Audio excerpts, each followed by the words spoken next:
Hello, welcome back to my channel. This is Leora with Diamonds from the Rough DIY, and I am going to be participating in the Unique Antique Challenge, which is Vintage Revival is the theme this time, and it is hosted by Crystal at the Crafty Creech and Flip Pop. So I'm going to be taking this beautiful thing right here and giving it an Art Deco makeover. So stay tuned and see what I do with it. Here's the piece I chose. This is a 1940s Globe Boss World piece of furniture. I tried looking it up. I couldn't get much info on it. But it is an Art Deco piece that really just needed a makeover. Hi, kitty. And the inside had been altered. On top, they'd moved the little decorative board from the front to the back, and it had these weird medallions on it. One of the things that I noticed was the finish was really coming off. You can see the different color, and it's actually kind of scratchy and raised up. So the finish was actually repelling. I hate those things. It just looks like a uterus to me. Or a cow head. I don't like it. In addition, it had this handle that, wait till you see this, check it out. That's obviously not original. Inside neither of these shelves. That looks like a tie rack or a pants rack. But look, they just stuck a screw through the old keyhole. Ridiculous. Those are just plyboard. They weren't even like quality shelves at all, so I didn't care for them. This is where the secondary latch was in. You don't want to know how many times I tried just yanking the door open thinking it was stuck when it actually was latched, so I feel kind of dumb. The part on the left seemed like it was original, so I left that in the end, spoiler alert. And up on the top, they moved that little decorative piece from the front to the back. I don't know why. They drilled extra holes. Naturally, the first thing I had to do was to give this a good scrub, and I really kind of thought some of that finish might come off in the water. It really didn't. This just had a lot of dust, and it looked like it was almost greasy is the look of the wood, but when I washed it, I knew I was going to actually have to scrape that off because it wasn't coming off with just my TSP cleaner. Moving on to sanding, I had to experiment a couple of different ways. Oops, almost forgot my lung protection there. That's my RZ mask to keep the dust from going to my lungs. I'm using my carbide scraper first because I could tell the finish was going to come off really easily in comparison to some finishes. It is coming off fast, but this was still going to take me a long time considering how much ground I had to cover. Next, I tried my Surf Prep sander with some 80 grit sandpaper. We're now on day 2, but I discovered that the best way to get rid of this old crackly finish, which is in some places actually alligator skinning, in some places it's super shiny and thick, is to scrape it first with my carbide scraper. I did the top third just scraping, and it didn't take very long, but it makes a big mess. There's a pile of dust down here, and it also gets all over me. But just using the sander, which has a dust extractor, so that's nice, it takes a lot longer to get through it, and it leaves a little swirly pigtail marks that I don't like. And I'm going to do a combo of scraping, which gives me like little striations and lines, because even though I just sharpened this, it's not completely flat across the blade. It's got like little chinks in it. So when I scrape, it leaves little lines of finish that didn't come off, and I have to keep going over it and over it. But if I can just rough it up with this, then my sander has like those little lines to grip and grab, and it pulls off the majority. And I think that is going to be my fastest way through it. All right, I'm going to put on my eye protection, put on my TV show, put you on hyperlapse, and let's get this thing cleaned up.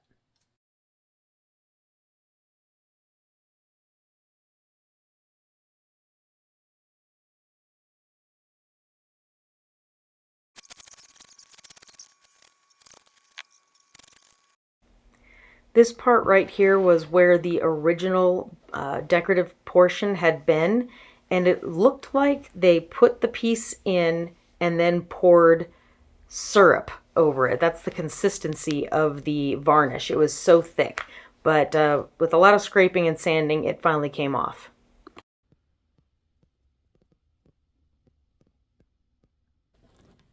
Hey, real quick PSA before I move on, and in case you see anything in the video that makes you question. When I am not recording and I can use my phone to listen to my books, I do wear hearing protection. These are Bluetooth noise canceling headphones, and they are a freaking godsend lifesaver. You just can't listen to a book and record video at the same time. It's stupid. So anyway, yes, hearing protection, either that or just foam earplugs, because dust extractors are loud, aka like vacuums that are just constantly running. You don't want to damage your ears. And for sure, I do not know what is in this finish that's flaking off here, and it's like 100 years old, and it probably was made of something I don't even want to know about. So quite frankly, I don't want that going into my lungs, so you need to wear a mask with a dust filter inside so that you protect your lungs, and you can do this kind of thing for a long time. So yes, make sure you cover your face with glasses or eye protection, a mask, and ear coverings when you're doing anything loud. PSA. I am going to take this hardware first that I removed, and I'm going to tape it all together with the thing that it came out of, because I have had some difficulty if all the screws aren't exactly identical in putting the right stuff back together. So this is just an easier way to keep all the hardware that goes with one particular set of stuff, keeping it all together. So I'm just putting it in a little bit of painter's tape, and I could tape it inside here or throw it in the drawer, but I'm going to keep spinning this around, so I'm not going to do that. I'm going to set it aside and then just make sure I keep it all together. And I'm going to end up taking these doors off entirely, because I need to sit on the floor to scrape them rather than scraping like this and having it all like rain down in my face. I don't enjoy that. And I'm probably even going to take these casters off, because there goes my head again. Take the casters off the feet because they don't roll. Also, this is a good opportunity to vacuum underneath, because there were some little spider sacks under there. I'm sure there's nothing alive in there, but I'd like to be sure there's no spider sacks. Once I got the doors off, I just laid them down and gave them the same old scrape, vacuum, and sand treatment. And here I didn't go all the way down to bare wood either. I just wanted to get that thicker finish off. So I didn't have to work quite as hard as I could have. Ta-da! Here's me just pulling off those old rusty feet. I just used pliers and pried them out, and they truly were rusted so that they wouldn't even roll. That was an easy fix. These things were put in so poorly, I'm just going to remove them. This looks more like the original material, where it's thick and it's got kind of a smoother surface and a real shelf track. So we're going to keep this side with shelves, and there's a drawer here, and then this side is just going to be the hanging closet part. I decided I didn't want to paint the interior because some of the wood was more damaged than others. I wanted to put in paintable wallpaper instead, so I could make it a little bit more Art Deco classy. I'm using a rotary cutter, normally used for quilting, to cut around the hardware bar at the top, and then just regular scissors to cut. And I'm dry fitting, so nothing is pasted yet. I'm just dry fitting to make sure that I have all my spaces, and also marking off where I need to poke a hole to put the latch back in. This type of wallpaper is actually the pre-pasted, but you have to get it wet in order to activate the glue. So I just filled up a little pan of water, and I'm rolling it through, and it's about instantaneous. It'll turn into a jelly-like glue, and as soon as it's all wet, you can immediately start pasting it into place. If you have an issue with textures, this might not be for you. It does feel pretty gross. Once you have the back wet and the glue is activated, you just set it where you need to work with it, and you have a little bit of play. You just have to remember you are working with essentially wet paper. So if you pull too hard, it will tear. You can lay it down and pretty much guarantee you're going to be able to hide the seam, but it's better if you just don't tear it at all. And then you just squeeze out the excess glue around the edge and wipe it away with a paper towel. Next, I filled in the divots in the doors and removed the medallions and replaced those with some wood you bend moldings. And you're going to see some other parts that I added on top of these once these are adhered with some wood glue. I'm going to do the stain on the sides because this wood grain is way too pretty and I worked way too hard getting it down to bare wood. So in order to stain, I'm first going to use this Minwax pre-stain conditioner. I'm putting it on with just a throwaway little foam pad. And this looks kind of like what the stain is going to look like, I think. Once you get it wet, it's going to dry and you're not going to see this color anymore. But you want to wait about, I don't know, a couple of minutes. You're going to wipe away the excess, and then within 15 minutes, you should put your stain on, because you want to make sure that it doesn't dry out. The point of this is to soak into the wood so that when you put your stain on, it's all going to be absorbing at the same rate. So you don't want puddles sitting on top, but you also don't want to wait until it's completely soaked in and dry, because then what's the point? This is kind of oily. It's kind of the viscosity of it, kind of an oily. It feels like it goes on like water, but when you're wiping it away, it feels oily. I have my windows open. This is fairly low odor, but if you are sensitive at all to scents, you should wear a respirator. I'm going to put a respirator on when I do my stain, because it really does stink. I swear, my head is never going to be in frame. This is ridiculous. You can use an old t-shirt. You can use some kind of a pad. You can use shop towels, but it's not very effective. You don't want to use anything that's going to have lint. So I like to use these little applicator pads until I can't use them anymore, because they are disposable, but I'm cheap and I don't like to just buy new ones if I don't have to.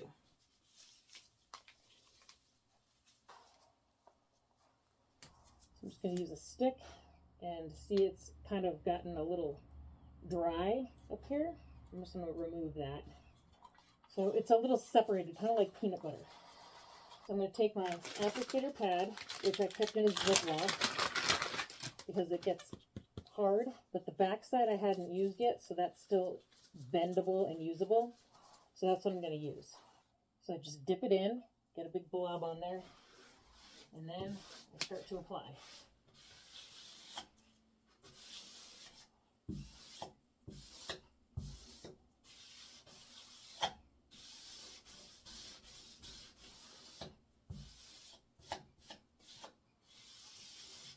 And I go with the wood grain always. Now that that's done, you have to wipe away.